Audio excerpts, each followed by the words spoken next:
சில இடத்துலலாம் நம்மளை பேச கூப்பிடுவாங்க. முன் வரிசையில் உட்காந்து நம்மளே உத்து பார்ப்பான். நமக்கு பயமா இருக்கும். ஏதோ பட்டன் கிட்டன் போடாம வந்துட்டோம்னா ஏன் இப்படி பார்க்கறான்னு ரசிக்க தெரியாது. கடைசி வரையே ரசிக்கிறது சார். உண்மையிலேயே நான் ரொம்ப கஷ்டப்பட்டிருக்கேன். சில பேர் ரசிக்க மாட்டாங்க. நான் எப்படின்னா, நான் அதுக்குன்னு ஒரு ஒரு ஐடியா பண்ணேன். எவ்வளவு கும்பல் இருந்தாலும் சரி, இந்த முதல் வரிசையில் உட்கார்றாங்கல்ல, அவங்க ஒரு 4-5 பேர் அப்படியே கண்ணிலேயே அரெஸ்ட் பண்ணி அவங்கள பார்த்தே பேசுவேன். ஏன்னா நம்ம கிட்ட அவங்க தான் மாட்டினாங்கன்னு அர்த்தம். நடுவில் எழுந்துக்க முடியாது. நான் தான் பார்த்துக்கினே இருக்கேனே. அந்த மாதிரி பேசி ஜெயிச்சிருக்கேன். ஒரு இடத்துல அந்த மாதிரி பேசினேன். நடுவில் ஒரு ஆள் உஷாராயிட்டாரு. இவன் என்ன நம்மளை பார்த்தே பேசுறான், எழுந்துக்க முடியாது போல இருக்கேன்னு. அவரும் தமிழர் தானே. உஷாராயி என்ன பண்ணிட்டாரு, பேக்கெட்ல இருந்து செல்போன் எடுத்துட்டாரு. எடுத்து அவர் பாட்டுன்னு இப்படியே 45 நிமிஷம் செல்போனையே பார்த்துன்னு இருக்காரு. எனக்கு பேச்சு வரல சார். முதல் வரிசையில் உட்காந்து யாராவது செல்போன் எப்படின்னு நாங்கள் நம்மளுக்கு பேச்சா வரும். டென்ஷன் ஆகிட்டேன். முடிஞ்ச உடனே இறங்கணுன்னு அவரை கூப்பிட்டேன். ஏன் சார், உங்கள் ஃபோன் தான், நீங்கள் என்னன்னாலும் பண்ணலாம். ஆனால் முதல் வரிசையிலேருந்து இந்த மாதிரி பண்ணக்கூடாது, நீங்கள் வெளியில் போய் அதெல்லாம் பண்ணியிருக்கலாமேன்னு. அவரு நம்மளை செல்லமாக கோச்சிக்கிறாரு. என்ன சார் இப்படி சொல்கிறீங்க? யூடியூப்ல உங்கள் பேச்சு தான் சார் கேட்டுக்கிறேன். நான் தான் நேரில் பேசுகிறேன். அடுத்து ஒன்று சொன்னான் சார், ஆனால் இதில் நீ நல்லா பேசுகிற சார் அப்படின்னு. அப்போ நேரில் பேசுறது சந்தேகம். எல்லாமே அப்படிதான். ரசிக்கணும் அப்படின்னா, சில பேச்சாளராக இருக்கும்போது பார்த்தீங்கன்னா சில இடத்துல நமக்கு ரொம்ப மகிழ்ச்சியா இருக்கும். சில இடத்துல பேச்சாளர் இருக்குதுனாலே நம்மளுக்கு கஷ்டம் வரும். சார், மயிலாப்பூர்ல தேங்காய் வாங்கிட்டு இருந்தேன். பக்கத்தில் ஒருத்தர், சார் நீங்க மோகன சுந்தரமானு கேட்டா கூட பரவாயில்லைங்க, சில பேருக்கு நம்ம மூஞ்சி ஞாபகம் இருக்கும், யாருன்னு ஞாபகம் வராது. பார்த்த மூஞ்சா இருக்கு, இவனை எங்கேயோ பார்த்துருக்கமேன்னு. அதை வெளிப்படையாகவும் கேட்க மாட்டான்.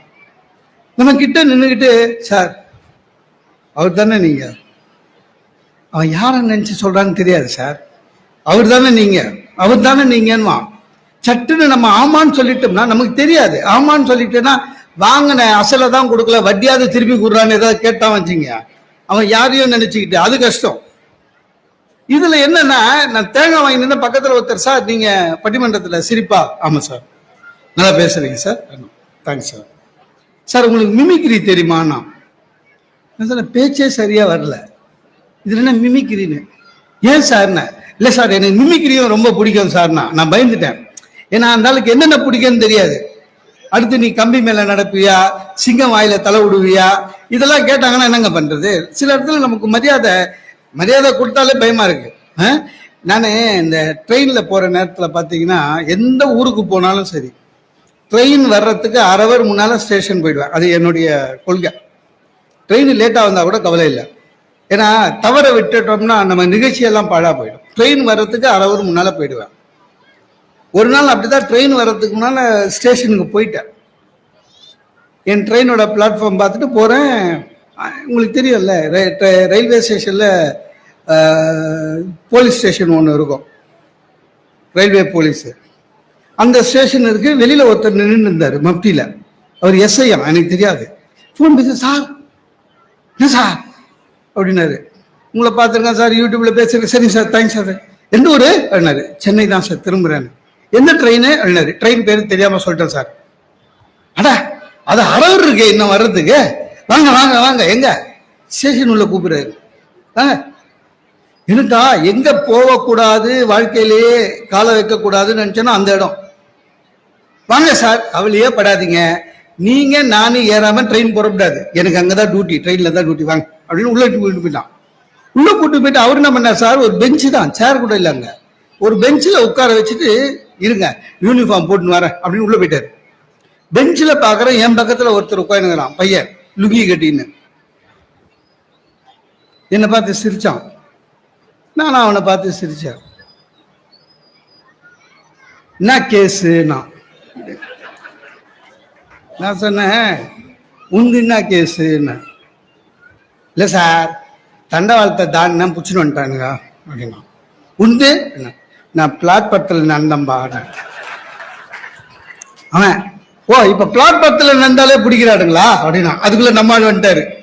கூட ஒரு 4 போலீஸ் வேற வந்து பேசி முடிச்சுட்டு எஸ்ஐ என்ன பண்ணாரு, அந்த ஆளை பார்த்து எதாரு நம்ம தண்டவாளம், இனிமேல் ஒழுங்கா இருக்கணும், தண்டவாளத்தை போக கூடாது, மேலதான் போனோம் போ அப்படின்ட்டாரு. வேற ஒன்றும் சொல்லல. அவன் என்கிட்ட வந்து சொல்லிட்டு போறான், சார் சார் இதுங்க நல்ல போலீஸ் சார், நீ கூட உண்மையை ஒத்துக்கோ விட்டுருவாங்கன்னா. அவன் போயிட்டான். ட்ரெயின் வந்துடுச்சு. எந்த ஏசி கம்பார்ட்மெண்ட் முன்னால இருக்கு. அந்த எஸ்ஐங்க என் பேக் அவர் எடுத்துனாரு. 4 போலீஸ் யூனிஃபார்மோட எஸ்ஐ நான் பிளாட்பாரத்தில் நடக்கிறோம். உங்களுக்கு தெரியும் நினைக்கிறேன், ஏசி கம்பார்ட்மெண்ட் பக்கத்துல தான் அன்ரிசர்வ்ட் கம்பார்ட்மெண்ட். அந்த ஜன்னல் ஓரத்தில் ஒரு அம்மா என்னை பார்த்துட்டு சொல்லுது, இந்த காலத்துல எவனையும் நம்ப முடியலன்னு. அவங்க என்ன நினைச்சுக்கினாங்க, சார் என்னை அரெஸ்ட் பண்ணி கூட்டி போறாங்கன்னு. எனக்கு நல்லா தெரியும், அந்த அம்மா அடுத்த நாள் காலையில தினத்தந்தியை பார்த்துருக்கோம், நம்ம பேர் வருதான்னு. சில இடம் அப்படிதான். ஒரு நம்முடைய அரசாங்கம் புத்தகத்தை அனைவருக்கும் போய் சேர்க்க வேண்டும் என்ற ஒரு நல்ல எண்ணத்திலே மாவட்டம் தோறும் அரசு சேர்ந்து இந்த புத்தக திருவிழாவை நடத்தி கொண்டு வருகிறது. அது ஏன்னா மக்கள் நமக்காக ஒரு புத்தகத்துக்காக எங்கெல்லாம் தேட வேணாம், உங்களை தேடி புத்தகம் வருகிறது என்பது உண்மையிலேயே ஒரு மகிழ்ச்சியான செய்தி. அதை இந்த அரசாங்கம் செவ்வனவே செய்து வருகிறது. நம்மளுடைய அதை பயன்படுத்திக்கணும். என்னோட வருத்தம் என்னன்னா, நான் எல்லா மாவட்ட புத்தக விழாக்கும் போறேன் சார், கூட்டம் அலமோது நல்ல நிறைய பேர் வராங்க, ஆனா புக்கு வியாபாரம் தான் கம்மியா இருக்குது. அப்புறம் தான் தெரிஞ்சது வேடிக்கை பார்க்க வராங்கன்னு. என் ஃப்ரெண்டு படிச்சவன் சார், அவன் எனக்கு சொன்னான், புக் ஃபேர் நீ சொன்னியேன்னு போனேன், அவ்வளோ ஒன்றும் சரியில்லை அப்படின்னா. ஏன்டா நான் நினைச்சேன், அவன் ஏதோ புக்கு தேடி இருக்கான், அது கிடைக்கல போல இருக்கு, நமக்கு தான் ப்ரெஸ்ஸில் இப்போ பப்ளிஷர் தெரியும்ல, என்னடா புக்கு கிடைக்கலன்னு. இல்லைடா புக்கு இல்லைடா, அவ்வளோ வச்சிருந்தானுங்க, டெல்லி அப்பளம் விற்கவே இல்லையே அப்படின்னா. அவன் டெல்லி அப்பளம் சாப்பிட போயிருக்கான் சாருங்க. தயவு செய்து புத்தகத்தை குழந்தைகளுக்கு வாங்கி கொடுப்பதை பழக்கமாக வையுங்கள். அதுதான் உண்மையிலேயே குழந்தைக்கு நீங்கள் தருகிற ஆரோக்கியமான ஒரு விஷயம். நிறைய பேருக்கு அது தெரியல. குழந்தைய கூட்டிட்டு வந்து வேடிக்கை காமிச்சிட்டு போக கூடாது. அந்த குழந்தைக்கு ஒரு புத்தகம், சார் ஒரு பெற்றோர் ஒரு புத்தகத்தை குழந்தைக்கு வாங்கி கொடுத்தாலும் போதும், அந்த மாவட்டத்தில் இன்னும் 2 வருஷத்துல எல்லா குழந்தைகளும் புத்தகம் படிக்க ஆரம்பித்து விடும். எனக்கு இந்த மாவட்டத்தின் சார்பில், மாவட்ட நிர்வாகத்தின் சார்பில் நான் சொல்றேன், சென்னையில போத்தீஸ் புடவை கடை இலவசமாக புத்தகம் கொடுக்கிறார்கள். அவர்கள் உண்மையிலேயே வாழ்த்த கடமைப்பட்டு இருக்கிறேன். அப்படிதான் புக்கு போனோம் சார். ஆனா என் ஃப்ரெண்டு ஒருத்தர் கரெக்டா சொன்னான், அவனுக்கு என்னன்னா புக்கு வாங்கறது பத்தி இல்லடா, ஆனா அநியாய வேலையா இருக்குதுன்னா. என்னடான்னு அவன் சைஸ் சொல்றான் சார், எழுத்தாளரை பத்தி சொல்லல. இத்தினு புக்கு 300 ரூபான்றா. நான் சொன்னேன், இங்க பாரு, ஒரு சினிமா 400 ரூபாய் 500 ரூபாய் டிக்கெட் வாங்கிட்டு போறேன் இல்ல, ஒரு சினிமா பார்க்க தியேட்டருக்கு போனா சார் 1000 ரூபாய் ஆகுது. ஒரு புத்தகம் 300 ரூபாய்க்கு வாங்கு, படி, திருப்பி அதை 6 மாசம் கழிச்சு படிக்கலாம்னு நினைச்சா எடுத்து வை. இல்ல வீட்டுல இடம் இல்லைன்னா எடுத்து வை. இல்லையா ஒண்ணு செய்ய, நீ பெரிய ஆளு, குழந்தை இல்ல, கிறுக்க போறது இல்ல, கிழிக்க போறது இல்ல, புத்தகம் படி வச்சுக்கோ. உன்னுடைய நண்பன் யாருக்காவது பிறந்த நாளா, புத்தகத்தை பரிசா கொடு. திருமண நாளா, புத்தகத்தை பரிசா கொடு.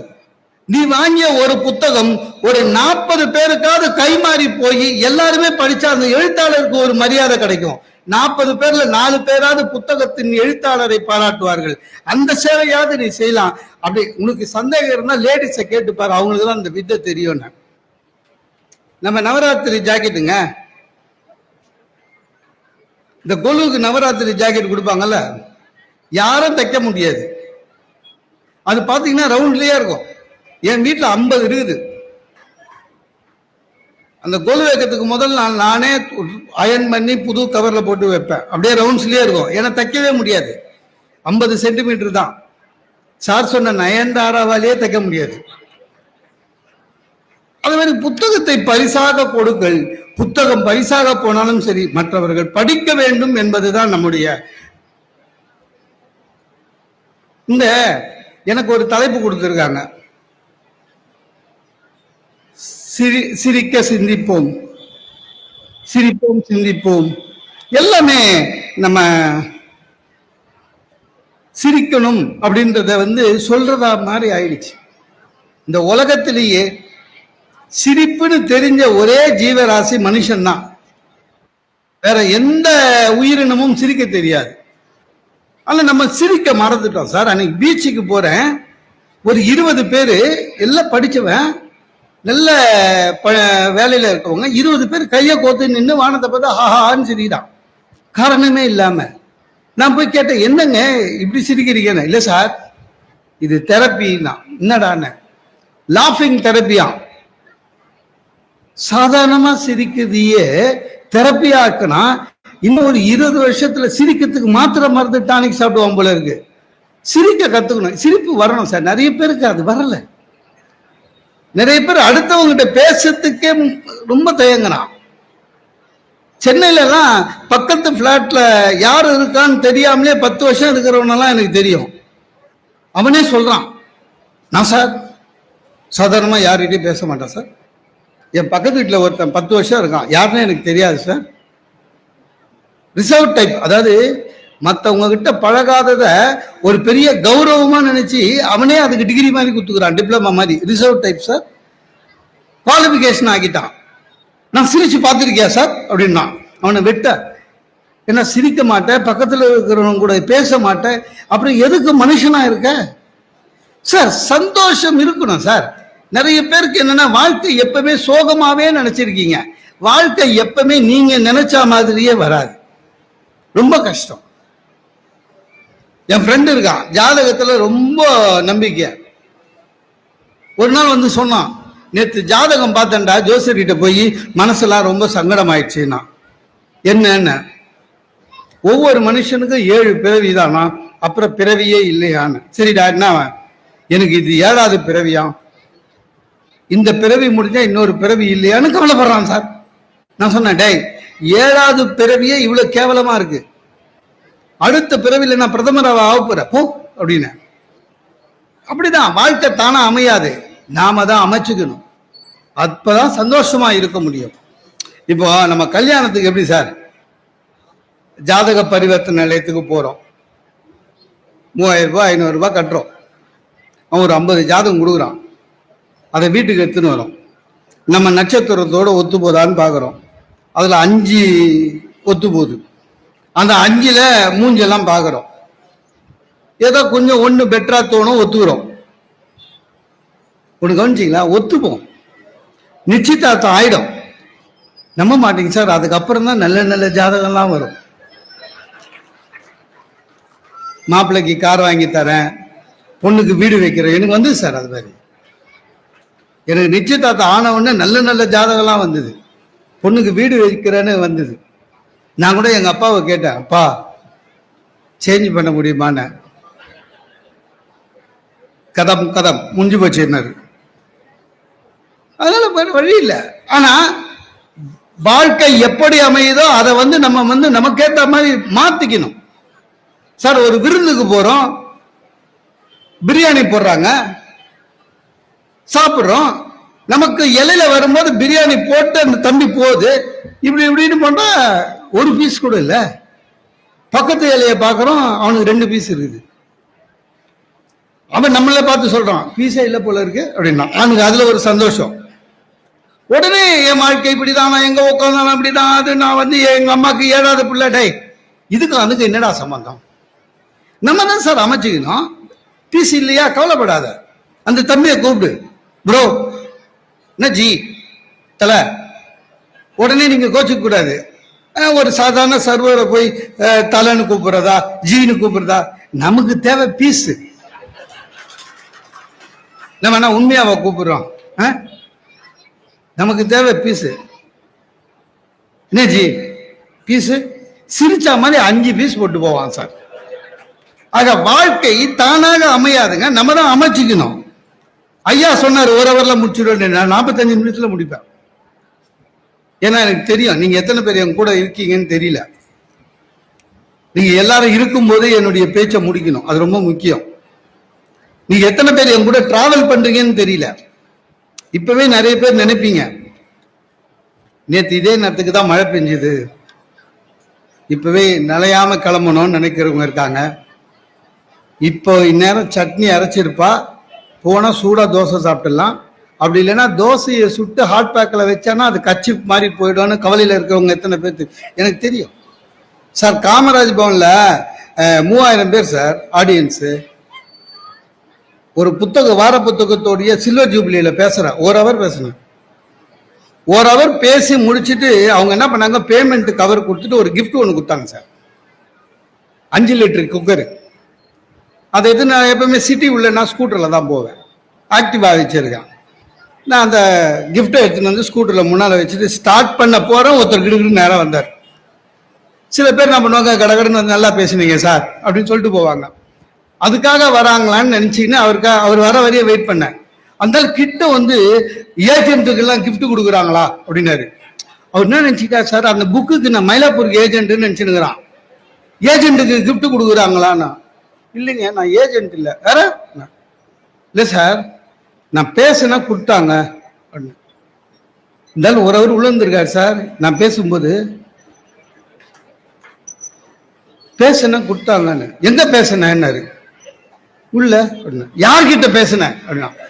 அவன் என்ன நினைச்சிக்கினா சார், நான் யாரோ அமைப்பாளர்கிட்ட பேசி கிஃப்ட் வாங்கி போறேன், அது யாருன்னு இவர்கிட்ட சொல்லிட்டா இவரு போய் சண்டை போட்டு கிஃப்ட் வாங்கிக்கலான்னு. அதான் எத்தனை பேர் இருக்கீங்கன்னு முக்கியம் இல்லை, எத்தனை பேர் நம்ம கூட வரீங்கன்னு.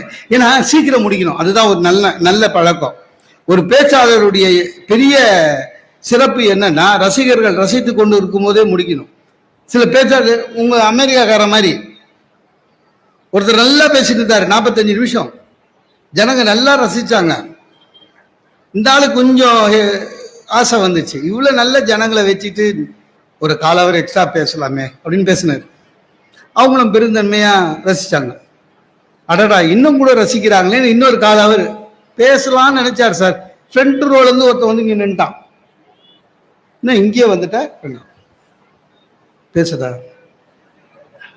பேசு, உன்னால எவ்வளவு முடியுமா பேசு. இல்ல நீ ஏன் இங்க வந்த, நீ பேசிட்டு உட்கார், நான் 1/2 ஹவர் பேசுறேன்.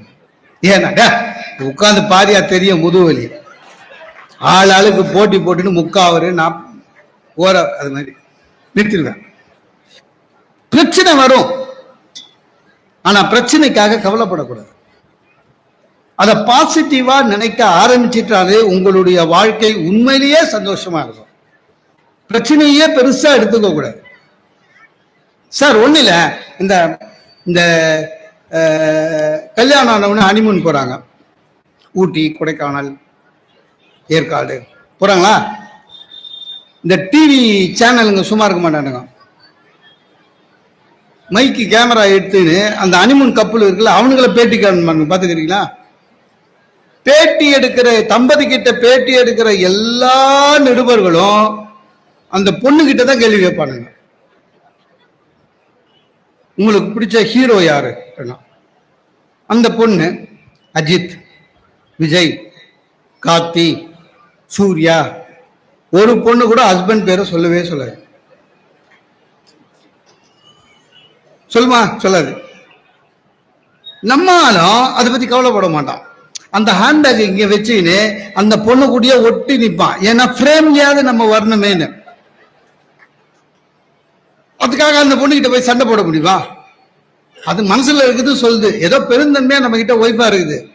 சும்மா போய் நீ அஜித் எப்படி சொன்ன, நான் தானே உன்னை கட்சி வரையும் காப்பாத்துவேன், சண்டை போடக்கூடாது, அமைதியா இருக்கணும். உண்மை அது. ஏன்னா நீ அஜித்தை பார்த்துருக்க, உன் மூஞ்ச கண்ணாடியில பார்த்துருக்க. There is lot of different இல்ல, விட்டுணும். நிறைய பேருக்கு அது தெரியல. சில பேர் சொல்றாங்க சார் சினிமா, ஓ இப்போ இதெல்லாம் சினிமா டிக்கெட் ஏறிடுச்சு 200 ரூபாய். ஏண்டா ஒரு வாரம் இரு, ராக்கர்ஸ்ல போட்டுற போறான். அடுத்த வாரம் 25 ரூபாய் சிடி விற்க போகுது. எதுக்கு அதுக்கு போய் அதுக்கு கவலைப்படக்கூடாதுங்க சார். ஹஸ்பண்ட் அண்ட் ஒய்ஃப் சண்டை ஒரு 20 வருஷத்துக்கு முன்னால ஹஸ்பண்டும் ஒய்ஃபும் சண்டை போட்டுக்கிட்டா ஹஸ்பண்ட் வந்து சமாதானப்படுத்துறதுக்காக சாயங்காலம் வீட்டுக்கு வரும்போது 1/2 கிலோ அல்வா, 2 முழம் மல்லிப்பூ, சமாதானம், அது மாதிரி ப்ராக்டிக்கலா பார்த்துருக்கோம். ஈவன் இலக்கியத்துல எல்லாம் படிச்சிருக்கோம், கதையில எல்லாம். இப்ப அது மாதிரி முடியாதுங்க. அரை கிலோ அல்வாவே 400 ரூபாய்க்கு விற்கிது. 2 முழம் பூவு கிட்டத்தட்ட 100 ரூபாய் சென்னையில. இவ்வளோ காஸ்ட்லியா எதுக்கு சமாதானம் ஆகுதுன்னு விட்டுறான். ஆனா அது சண்டையை வளர்க்கும். புத்திசாலி என்ன பண்ணுவான் தெரியுமா, நேரா வீட்டில் போய் ஜன்னல் எல்லாம் சதிட்டு படார்னு காலில் விழுவான். முடிஞ்சு போச்சு. 10 பைசா செலவு கிடையாது சார். எல்லாமே அப்படிதான். எதுவாக இருந்தாலும் சரி, நம்ம என்ன பாசிட்டிவா. நிறைய பேரோட பிரச்சனை என்ன தெரியுமா, மனைவி மரியாதை தரல சார், என் ஒய்ஃப் வீட்டில் மதிக்கவே மாட்டேங்குதே. கணவன் மனைவி உறவுல அதுலலாம் நீ ஐஎஸ்ஓ பார்க்க கூடாது. 901 9001 ஒய்ஃப்னா அப்படிதான் புரிஞ்சுக்கணும். நம்மளுக்கு மரியாதையே கொடுக்க மாட்டாங்கன்றது தெளிவா இருக்கணும். தெளிவு வந்துருச்சுன்னா உங்களுக்கு எதாவது குடும்ப கஷ்டம் வருமா சார்? சார் எங்க வீட்டில் டேங்க் கிளீனிங் ஞாயிற்றுக்கிழமை எப்பாவது ஒரு வாட்டி நான் தான் பண்ணுவேன். டேங்க் கிளீனிங் பண்றதுக்காக மேலே போனேன். ப்ளீச்சிங் பவுடர் எடுத்துக்கினேன். டேங்க் கிளீனிங்க்கு என்ன ட்ரெஸ் சார் போட்டு போவாங்க? மேலே இருக்கிற டேங்கை கிளீன் பண்ணுறதுக்கு என்ன ட்ரெஸ்ஸு போட்டு போவாங்க? ஒரு ஷார்ட்ஸு, ஒரு டிஷர்ட்டு. கேவலமாக போயிட்டு ஃபுல்லாக க்ளீன் பண்ணிவிட்டு இறங்குறேன். எனக்கே தெரியுது ப்ளீச்சிங் பவுடர் நாத்தம். அப்போ தான் என் ஒய்ஃப் ஃப்ரெண்ட்ஸு அவங்க எல்லாம் இந்த கம்ப்யூட்டர் கம்பெனி ஃப்ரெண்ட்ஸு 4 பேர் உட்காருது. என் ஒய்ஃபுக்கு என்னை பார்த்தோன்னே பக்குன்னு ஆயிடுச்சு. என்னை இன்ட்ரடியூஸ் பண்ணணும். என்ன பண்றதுன்னு அவன் முழிக்கிறா. அந்த ஃப்ரெண்ட்ஸ் நான் உள்ள வந்தோடனே எனக்கே தெரியுது, உள்ள ஃபுல்லா ஹால் ஃபுல்லா ப்ளீச்சிங் பவுடர் வாசனை. என் ஒய்ஃப் சொல்றாங்க ஃப்ரெண்ட்ஸு கிட்ட, this is my husband, sometimes she Luke's buffoon அப்படின்றா. சார் அதுக்காக டேங்க் கிளீனிங் கோட் சூட்டா போட்டு போக முடியும்? நம்மளை பஃபூன் சொல்லிட்டான் விடு. எல்லாமே அப்படிதான். சில பேர் ஒய்ஃப் ஆபீஸுக்கும் போனோம். சில பேர் அநியாயங்க, எதிர்பார்ப்பே தமாஷா இருக்கு. நான் பாக்குறேனே, இந்த பெண் உங்களுக்கு கல்யாண பெண் எப்படி வேண்டும் அப்படின்னா, சில பேர் கூச்சமே இல்லாம சொல்றான், படித்த அழகான கை நிறைய சம்பளம் வாங்குகிற அடக்கமான பெண் வேண்டும்னு கேட்போம். பாத்தீங்களா? டேய், அந்த காம்போல அடக்கம் எப்படி வரும்? இல்ல, வெறும் அடக்கம்னு விடு. படித்த அழகான வேலைக்கு போய் கை நிறைய சம்பாதிக்கிற அடக்கமான பெண், அந்த காம்போல வராது. நம்ம எல்லாமே மாத்தி மாத்தி தான் சார். உண்மையிலேங்க, பேப்பர்காரன்னு எவ்வளவு மாறிக்கிறான், நம்மளை மாத்திட்டான் பாருங்க சார். ஒரு ஆள் 6 கல்யாணம் பண்ணி அரெஸ்ட் ஆகிருக்கான். 6வது கல்யாணம் போது அரெஸ்ட் பண்ணிட்டாங்க.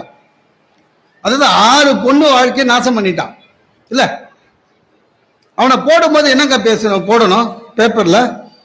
திருட்டு பைய, களவாணி பைய, மோசக்காரன், நாசக்காரன், அப்படித்தானே சார் போடணும். ஆனா பேப்பர்ல பாத்தீங்கன்னா காதல் மன்னன் கைது அப்படின்னு போடுறான். நமக்கு என்னன்னா, இவன் அவனை திட்டுறானா இல்ல நம்மளெல்லாம் மன்னன் ஆவத்துக்கு மோட்டிவேட் பண்றானா? அப்படியா போடுறது? எல்லாமே அப்படிதான். அதாவது மனைவி சம்பளம் கொடுக்குறாங்கன்னா சில விஷயம் நம்மளுக்கு அட்ஜஸ்ட் பண்ணி தான் போனோம். இப்ப என்னோட ஒய்ஃப் வேலை செய்யறாங்க சார். நான் எவ்வளவு சம்பளம் வாங்கணுமோ அவ்வளவு சம்பளம் வாங்குறாங்க. ஆனா என்ன ஒண்ணு, திடீர்னு குண்டு தூக்கி போடுவா. திடீர்னு காலையில நம்ம ஆபீஸுக்கு கிளம்பும்போது என்னை என் ஆபீஸ்ல டிராப் பண்ணிடுங்கன்னு. எரிச்சலா இருக்கும். ஏன்னா நம்ம மைண்ட் செட்டப் வேற அன்னைக்கு காலையில. அதுவும் இல்லாம அவங்க ஆபீஸ் வீட்டுல இருந்து இந்த பக்கம் 5 கிலோமீட்டர், என் ஆபீஸ் வீட்டுல இருந்து இந்த பக்கம் 5 கிலோமீட்டர். அவங்கள விட்டுட்டு நான் போனோம், வேற வழி இல்லை. ஒன்னாந்து நம்ம அவங்க சம்பளத்தை வாங்கி வைக்கிறோம், செலவுக்கு அட்ஜஸ்ட் பண்ணிக்கணும் வாமா அப்படின்னு. இல்ல என்ன பிரச்சனைனா, அவங்க ஆபீஸ் பாத்தீங்கன்னா மெயின் கேட்ல இருந்து டைம் ஆபீஸே 1 கிலோமீட்டருக்கு மேல இருக்கும். உள்ள எம்என்சி கம்பெனி. அன்னைக்கு 8 மணி உள்ள விடுறேன். ஒரு 30 வயசு பையன் சார். அவனுக்கு கல்யாணம் ஆச்சோ இல்லையோ தெரியல. என் ஒய்ஃப் சொல்றா, இவர் தான் எங்க டீம் மேனேஜரு, குட் மார்னிங் சொல்லுங்கன்றா. யாருக்கு? அவனுக்கு. நான் ஏன் குட் மார்னிங் சொல்லணும்? நான் என் ஆபீஸ்ல ஜெனரல் மேனேஜருங்க. எல்லாருமே எனக்கு குட் மார்னிங் சொல்லுவானுங்க. நான் 30 வயசு பையனுக்கு நான் போய் ஏன் குட் மார்னிங் சொல்றேன்? டீம் மெம்பர், டீம் லீடர்னு அவன் என்ன தோனியா?